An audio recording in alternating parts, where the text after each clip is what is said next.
دي أسرع وصفة ممكن حضرتك تتخيليها. ده بفتيك يا جماعة، شرايح لحم رقيقة، طاسة فيها معلقة سمنة ونزلت بالشرايح اللي البفتيك، وارش ملح وفلفل اسود، هي دي التوابل بتاعتنا، واقليها على الجنبين، كل جنب اقلبه او مرشش ملح وفلفل اسود زي ما انتم شايفين بالمنظر ده. هخلص الكميه بتاعتي كلها اشوحها كده، وانا هشوحها يا جماعه بمعنى ان انا يعني هقليها، هخليها تاخد لون زي ما انتم شايفين كده. طيب لو انت ما عندكيش بقى بفتيك، ممكن بالبانيه صدور الفراخ شغاله 100 100 بنفس التفاصيل. هنزل بقى ببصلايه متقطعه جوانح او شرايح، واقلب كده البصلايه ما تاخد لون، وثلاث فصوص توم مقطعهم قطع صغيره. طب انا يا شيف ما بحبش التوم، بلاش منه خالص، يعني انا اللي بحب التوم فبزوده. هشوح بقى كله ده مع بعضه لحد لما البصل يتبل وياخد اللون المكرمل الجميل، وهسويها في لبن.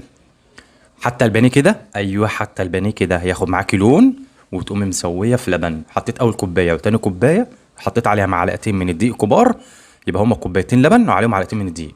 واقلب بقى كله واظبط الملح بتاعي، ملح وفلفل اسود بس، مفيش توابل تانية خالص. خلاص. ناخد بالنا بقى هنا ان هو تقل شويه، فانا هزود بميه، كان اللبن عندي خلص، انا استخدمت نص كيلو لبن يا جماعه. خلاص. هسيبها بقى في الليكويد ده تستوي. هتاخد قد ايه سوا؟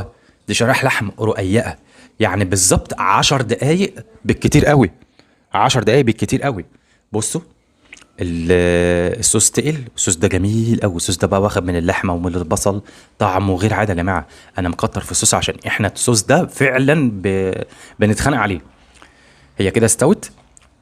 نقدمها مع مكرونه، مع رز ابيض، حسب ما انت حابه وانت عايزه. الوصفه دي بالوقت كده مش هتاخد معاكي نص ساعه على البوتاجاز، وانت بتشتغل المكرونه بتتسلق. تمام. زي الفل. انتوا شايفينها قدامكم.